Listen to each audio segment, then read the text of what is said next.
World Hearing Day is an annual global advocacy event for raising awareness regarding hearing loss and promoting ear and hearing care and calling for action to address hearing loss and related issues. Globally, more than 80% of individuals in need of ear and hearing care do not receive it.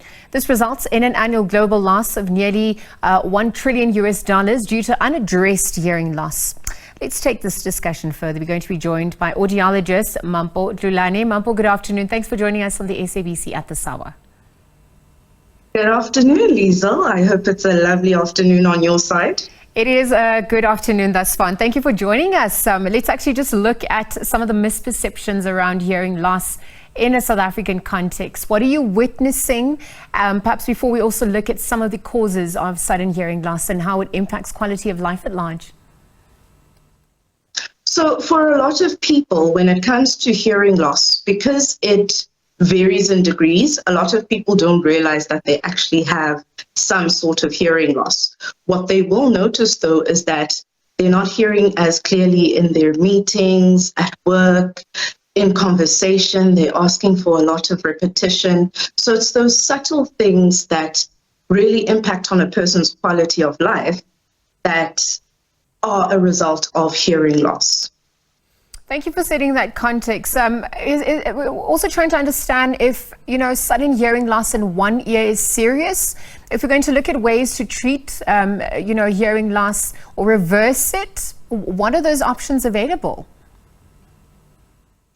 There are many causes of sudden onset of hearing loss. For some people, it would be, what's most common is an ear infection, resulting from either sinus, allergy-related issues, which tend to be more chronic in some people. It also sometimes is from, you catch an upper respiratory tract infection and then the ears get blocked or one ear gets blocked. But for some people as well, things such as cardiovascular problems, diabetes, cholesterol, hypertension, those vascular incidences can affect a person's hearing. So, and oftentimes it comes as that sudden onset. It can even go from overnight. For some people, it can go through a couple of days where they notice, oh, my ear is just deteriorating and deteriorating, which is also why this awareness is so important, because your first person to call is an audiologist in those situations.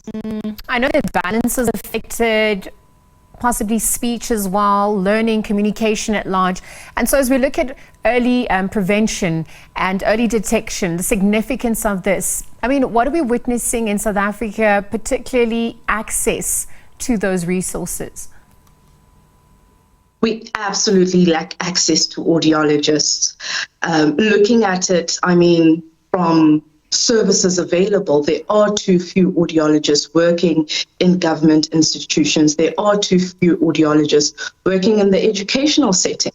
And what your audiologist is doing is not only there's this misconception that audiologists are simply there to fit hearing aids, but even before we have the conversation about hearing aids, your audiologist, your hearing healthcare practitioner, is actually trying to conserve your hearing. So be it you're working in industry, which a lot of South Africans either work in noise or in entertainment, it is one of those where your audiologist is still the healthcare professional you'd be contacting to make sure that your hearing isn't changing too quickly in a short space of time.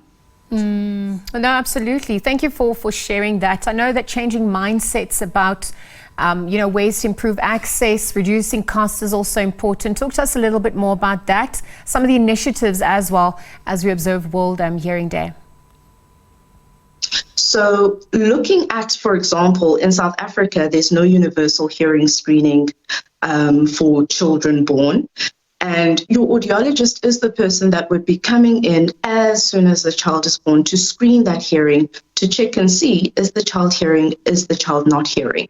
And what that helps with is actually identifying if there's a hearing loss or not, because then it means we can intervene on time and set that child up for success, be it we are then fitting hearing aids or we're getting them to learn sign language. It's one of those where your audiologist is facilitating that process to make sure that a child has that access to academic success. Because when we wait too long, therein lies the problem, because now we're waiting, we're sitting, we're not too sure how the hearing actually is. And the impact of that long term also means that the child ends up not being as independent, in the sense that, for example, if a child has picked up that they have a hearing loss fitted with hearing aids, then we know the appropriate school setting for that child. Your audiologist is the person that would be advocating to make sure that that child is in the proper, educational setting. So when they're adults, they can earn an income for themselves instead of being, relying on a disability grant, for example. So the long-term implications when it comes to just self-confidence, self-awareness, and overall independence is a lot when we're not accessing audiologists. Mampho, I have to wrap up. I just want to conclude by looking at some of the best practices to conserve hearing. What are some of the do's and don'ts? Also in relation to children, even children living with autism, what are you observing, or what can you impart on that front? So for children, all children all around should be getting their hearing screened, which is also why we really need audiologists in all these settings. Things such as using earbuds. I know everyone wants to clean their ears, but the ear is self-cleaning, so no one actually needs to dig in there with a cotton bud.